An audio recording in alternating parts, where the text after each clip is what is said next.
Hi there, it's me. I'm not outside, I'm not on a run.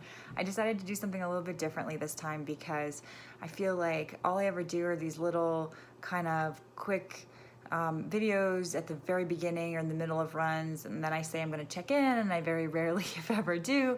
And and I don't really talk about anything very substantive. So I wanted to just talk about a couple things that are sort of coming out of this training that are sort of more overarching and not so much related to one particular run here or there. I did run today. I'll tell you about that in a minute. But you know, at the beginning of all of this, I mentioned that I felt like one of my challenges was going to have to do with basically taking care of myself, sleeping enough and eating the right stuff and all of that. And that's entirely accurate. And you know, I finally just sort of reached a point where I'm like, you know what? Who cares? Like, I'm doing the best I can do. I'm not keeping myself to a strict schedule. I have a free like training plan I downloaded from the internet that I sometimes choose to follow and I sometimes don't. I'm running a few times a week. I'm trying to simulate the terrain of the race as closely as I can, so I think that's good. I'm already at altitude. I'm like 5,000 feet higher than the race even ever gets, so that's fine. I realized as I was trying to plan out like kind of final logistics of the race next month and going out to San Francisco and planning out, you know, meeting up with friends and whatnot, I was thinking about what I should eat the night before, and I realized that for all of my long runs so far, I have paid absolutely no attention to what I was eating the night before, at least not based on what I was planning to run. I was just like, what can I get on the table? It's the same as every night. What can I get on the table that will cause the least amount of complaining, that maybe the majority of the people will actually eat, that might nourish the people in my household and myself, and you know, keep everybody full enough to sleep through the night, which sometimes works and sometimes doesn't. And you know what? That's the best I can do right now. I also said that I was gonna, you know, try to build in time for more sleep. Not happening. Like, there's just not time during the day. There's too much. If too much to do. If the kids aren't here, then I have to hurry up and get as much stuff done as I can while they aren't here. And when they are here, forget it. There's no sleeping happening.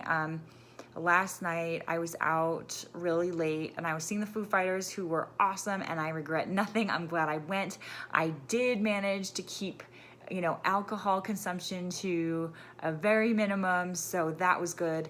That part was fine. We didn't get in until midnight though, and then I realized I still had to pack lunches for school the next day and get backpacks ready and stuff. So because I wanted to leave for an early run this morning, so I wasn't going to have time this morning. So I was up, you know, packing lunches and mapping out my route, and then I didn't get to bed till about 1, and then at about 5, my little one informed me that she wasn't getting snuggles from anyone. So I had to go provide those snuggles, which lasted about 30 minutes, and then she was up and ready for the day. So yeah, I do need more sleep, and there's not a whole lot I can do about that. I'm eating as well as I can possibly eat for now. I don't think I'm eating poorly. I'm just not eating necessarily with training in mind. I have been noticing that I'm pretty hungry a lot. I think I need to be eating, I think what I'm eating is fine. I think I need to be eating more. I think I probably need to throw in an extra meal a day. Where I'm gonna find the time to do that, I have no idea. So we'll see. If I have snacks around the kids, then they want a snack too, or they want part of my snack, or they'll lick my snack and decide, oh, I don't like this, and throw it on the floor, and then I'm supposed to prepare some snack for them. I don't want to get into all that. So I usually just don't. I just skip it, and I guess that's an area I could do a little bit better at. I said I was going to give up alcohol. I haven't, and I don't care. Like, it's fine. I'm not drinking a lot, but I like it, and I'm not going to be, you know, it's already taking me so much mental energy to plan when I'm going to run and what I'm going to do, that, you know, in addition to just like our everyday stuff, that I can't focus on like what I'm doing, what I'm not doing. Like, I'm just gonna do what feels right in the moment, and for now that's okay, you know, within reason, of course. And another interesting thing is there's been a big kind of mental element to this whole training cycle, as opposed to it, in addition to it being mental to train for a 50K trail race. I don't know if I've ever mentioned this before in this video series, but I don't run with music or podcasts or anything. Even if my run's 6 hours long, there's no headphones, and that's for safety reasons. People say that it's fine, but you know what? I have passed people who I called out to tell them I was passing, and they were still startled when I came up next to them. Like, that is so dangerous. There are mountain lions and bears and sketchy guys and whatever. Like, if there's something behind me, I want to hear it. Or if there's something coming up ahead, I want to hear it. So I am not using headphones for that reason. And so that's a long time to be kind of in your own head in the woods, in the trails. And, I think that can be good and bad. I think it can help you work some stuff out. I don't really get bored necessarily because I have a lot of stuff rattling around in here. I'm always figuring something out or planning something. But 6 hours is pretty substantial, especially when you're physically also taxing yourself. So that's a lot. Oops. My little makeshift stand here is falling down. All right.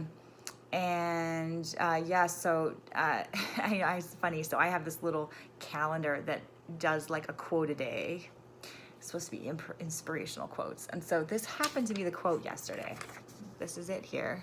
I'm going to read it. It says, "When you decide to follow a certain path, you should follow it to the end and not be diverted from it for personal reasons." That was by Aung San Suu Kyi, the politician and human rights activist from Myanmar. When you decide to follow a certain path, you should follow it to the end and not be diverted from it for personal reasons. I'm going to call bullshit on that, and here's why. I think, you know what? We're just going to take this stupid thing out.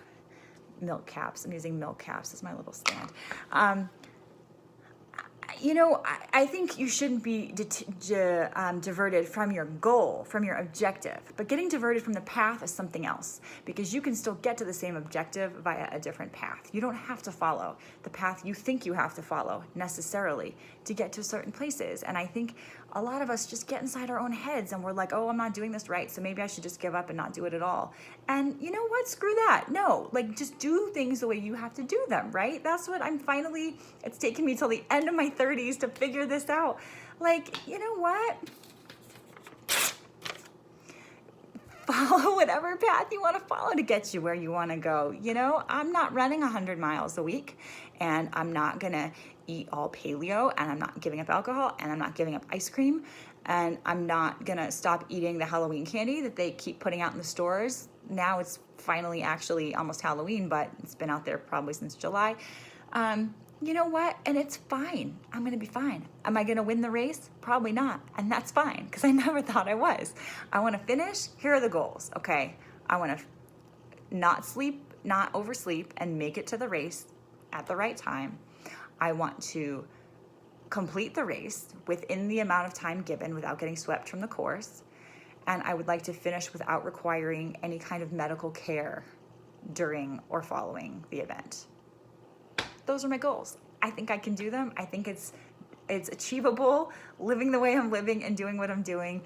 And that's what I'm going to do. And so we'll see what happens. Maybe I'm wrong. Maybe I'm going to finish the race and be like, oh God, I was totally wrong. I should have changed everything, but we'll find that out. And in the meantime, today I had, it was supposed to be a 16-mile run. It ended up being 11. But actually what I was going to do was find this obnoxious hill that's like 1,000 feet of climbing and just do it up and down 6 times, because that's basically what the race is going to be. But I did it one time and I got to the top and I ended up, I don't know, the spirit moved me to just take a trail I hadn't taken before, and I did that instead. And I went on a new trail and I ran, and once you get 1,000 feet up, it was snowy because it was snowing yesterday. And down here, it's not so bad now. It just kind of looks like it's back to fall, but up at 6,700 feet, it was winter, and I'll post some cool pictures of that. It was absolutely beautiful. I was pretty much alone. It was beautiful, and I just enjoyed it. And I had a really nice 11-mile, wet, soggy, very cold run, but it was fine. And, I think maybe not setting so many expectations for how things are gonna turn out will make us all a little bit happier. So anyway, this was a really long one. Thanks for listening. I'm gonna go back to the shorter ones after. Next week I got a 26 miler. I'll probably do a video sometime in the middle of it to break things up a little bit. It's probably gonna be pretty brutal, but at least the temperatures are cooling down, which a lot of people are bummed about. I am thrilled because I would rather do a 26-mile run when it's 50 than when it's 80. So bring it on. I hope everybody is staying warm and dry wherever they are, and thank you for tuning in. Encourage people to subscribe. They won't all be this long and rambling. Thank you to my cousin Sharon, who's like my only subscriber right now. Hopefully more people will jump aboard and take this journey with me. So thanks a lot. Bye.